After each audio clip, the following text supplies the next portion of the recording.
Olá pessoal, tudo bem?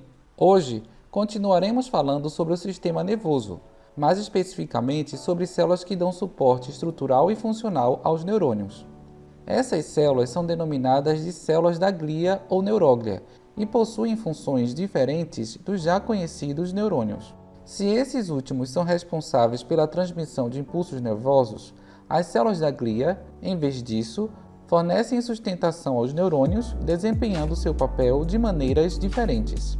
Levando em conta que a neuróglia fornece sustentação metabólica, física e proteção às principais células do sistema nervoso, é de se suspeitar que essas células dão suporte e se encontram em maior quantidade nesse tecido, em até 10 vezes mais do que os neurônios. Elas se encontram tanto no sistema nervoso central quanto no periférico, considerando que, atualmente, as células de Schwann também são incluídas nesse grupo. As células da glia podem ser astrócitos, oligodendrócitos, micróglias, células ependimárias e as células de Schwann. As primeiras que iremos abordar são as maiores células encaixadas nesse grupo, sendo elas os astrócitos. Esses possuem duas classificações distintas, mesmo que alguns pesquisadores não concordem com essa distinção, apontando que existe somente um tipo de célula funcionando em duas formas diferentes. O primeiro tipo são os astrócitos protoplasmáticos. Eles são mais prevalentes na substância cinzenta do sistema nervoso central. Essas células possuem forma estrelada devido a curtos prolongamentos ramificados, apresentando um grande núcleo. Já os astrócitos fibrosos apresentam longos prolongamentos, sendo esses menos numerosos. Ambos os tipos possuem proeminentes feixes de filamentos intermediários constituídos da proteína ácida fibrilar glial. Os astrócitos podem estabelecer contato com vasos sanguíneos e com a pia mater, por meio de pés vasculares. Essas células, de forma geral, dão suporte nutricional aos neurônios. Elas contribuem para o movimento de metabólitos para neurônios e regulam a concentração de íons no compartimento intracelular. Os astrócitos podem confinar neurotransmissores nas fendas sinápticas e podem remover os neurotransmissores em excesso por pinocitose. Os astrócitos, diferentes dos neurônios, podem realizar mitoses e, assim, contribuir para o reparo de lesões no sistema nervoso central. Eles possuem receptores para várias moléculas como adrenalina e ácido gama-aminobutírico, o GABA, além de poderem interagir com oligodendrócitos e influenciar a renovação da mielina. Falando agora sobre os oligodendrócitos, essas células são pequenas e com raras ramificações.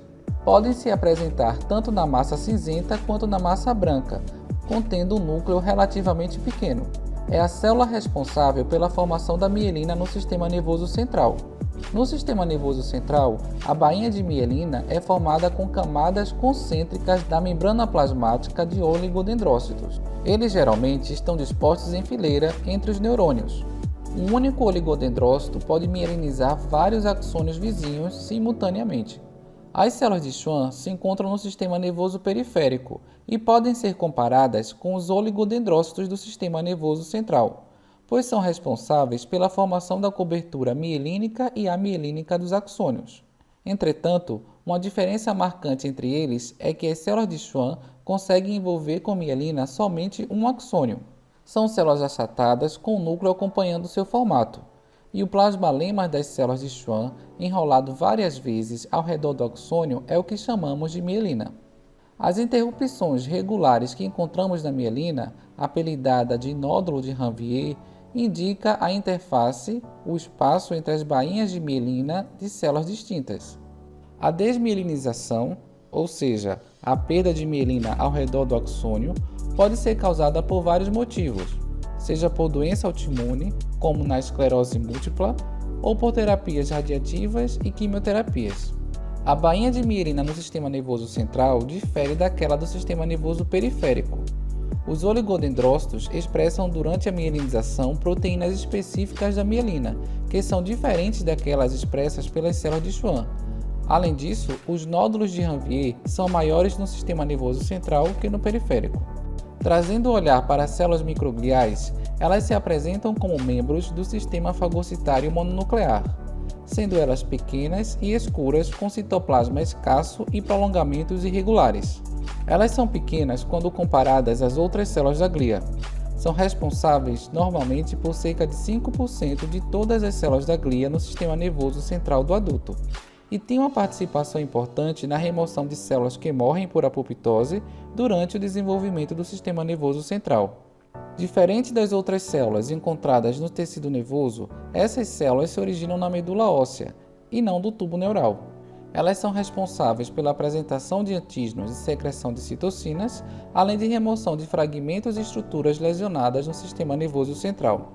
Por fim, as células ependimárias são células que formam um revestimento semelhante a um epitélio nos ventrículos encefálicos e canal central da medula espinal.